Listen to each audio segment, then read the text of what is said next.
I had this file, nothing special, just something I could test.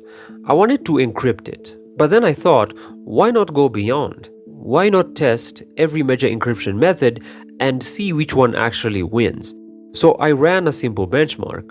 I compared two types of encryption, the symmetric and the asymmetric one, looked at which ones are faster, more secure, and more practical. Then I ranked them, and at the very end, I picked one that I genuinely liked. But before we look at the numbers, we need to talk about how this stuff actually works. There are two main types of encryption here, symmetric and asymmetric. Symmetric encryption is the way most of us intuitively think about locks. You have one key, you use that key to lock the door, and you use the exact same key to unlock it. It's fast, it's efficient, and it's what your computer uses when it encrypts your hard drive. Asymmetric encryption is a bit, well, different. Instead of one key, you have two. A public key that you can hand out to anyone in the world, and a private key that you hide. If someone wants to send you a secret message, they use your public key to lock it. But here's the trick. That public key cannot unlock the message, only your private key can do that. It's brilliant for the internet where you have to securely talk to servers you've never met before, but it requires a lot more math. I stuck to just these two categories because they are the foundation of basically everything we do online. To test them, I generated a random 250 megabyte binary file. I also needed to make sure the algorithms weren't corrupting the data during the process. After every single decrypt cycle, the script ran a SHA-256 hash check. Basically, it looked at the file going in, looked at the file coming out, and mathematically verified they were identical down to the last bit. A quick disclaimer before the results. I ran this on my everyday computer instead of a pristine expensive setup because I do not have one. And because of that, background tasks or minor temperature changes in the CPU can cause slight variations. To fix this, I made the script run every algorithm 10 times in a row and average the results. Even so, treat these numbers as a relative comparison to each other, not an absolute theoretical limit. Now let's look at the symmetric algorithms first. I started with the heavyweights, AES 128 and AES 256. This is the global standard. If you load a secure website or lock your phone, you are probably using AES. Modern processors actually have dedicated silicon built into them just to run AES math. With hardware acceleration turned on, AES 128 chewed through the 250 megabyte file at about 543 megabytes per second.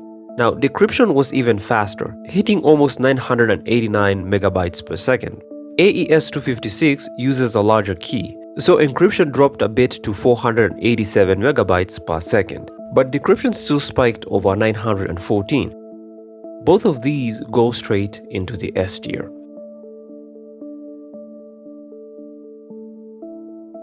Next up was ChaCha20. This one is Google's favorite for a specific reason. It doesn't need dedicated hardware, it runs purely in software, and the benchmark proved why that matters. It encrypted at 796 megabytes per second, completely destroying hardware-accelerated AES on the encryption side. It decrypted at around 822 megabytes per second. Easy S tier.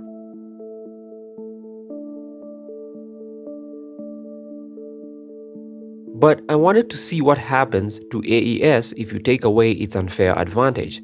So I went into the system and disabled hardware acceleration to force the CPU to do the AES math manually. Without hardware support, AES 128 encryption plummeted from 543 down to 320 megabytes per second. Decryption tanked from nearly a gigabyte per second down to just 321. Meanwhile, I ran ChaCha20 again under the exact same conditions and it didn't flinch. It sat right at the same 800 megabytes per second mark.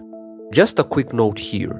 If I run this script 5 times in a row, the exact numbers will bounce around a bit depending on how hot my CPU gets or what background apps are actually doing. But that massive gap, AES cutting its speed in half without hardware support while ChaCha stays perfectly flat, happens every single time. It proves exactly why companies use ChaCha20 for cheap smart home devices or older phones that don't have fancy AES chips built in. Then we hit the older generation.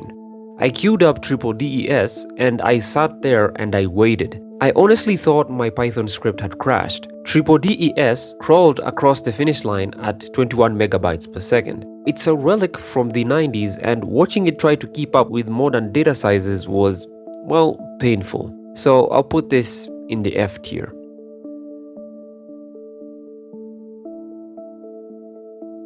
Blowfish was next. This was designed by Bruce Schneier back in 1993. It did alright, hovering at around 84 megabytes per second. Well, it's not terrible, but it has a small block size that makes it vulnerable to certain attacks if you encrypt too much data with the same key. There's just no reason to use it today over AES. So I'll put this in the C tier.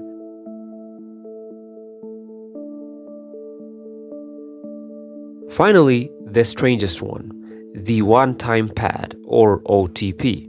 Mathematically speaking, OTP is the only encryption algorithm here that is proven to be, well, let's say 100% unbreakable. If you do it right, not even a computer the size of the universe could actually crack it. But there's a massive catch. Your key has to be exactly the same size as your file. Now, to encrypt my 250 megabyte file, my computer had to generate a 250 megabyte key, and the speed was abysmal, coming in under 9 megabytes per second. It's perfect security, but it's completely useless when you have a large dataset or for normal use cases. Because of this, I'm gonna put it at the D tier. So that's the symmetric side. Fast, efficient, and mostly boring.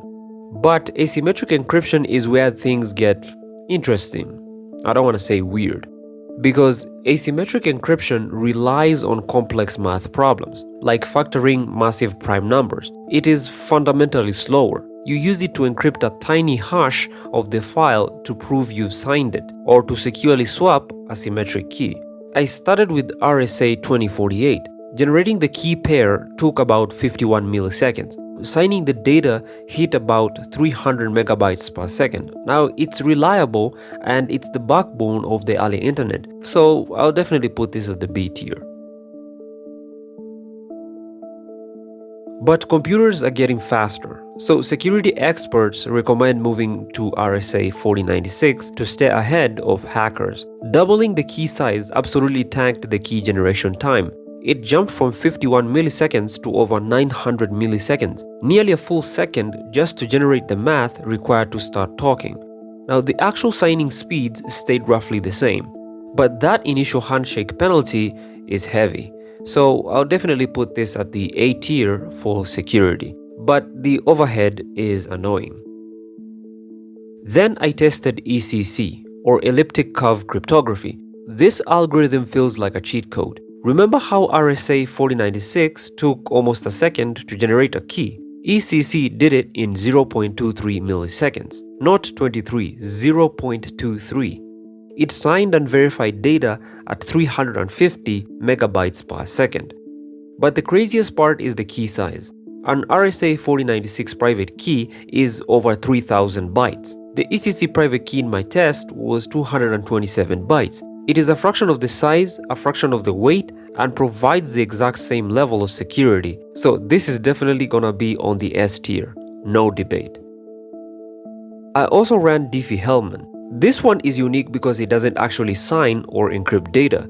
It's purely a way for two computers to build a shared secret over a public connection without anyone eavesdropping. Because it isn't pushing heavy files around, the exchange speed was completely off the charts. It's highly specialized, but it does its one job perfectly. So I'll put this in the A tier.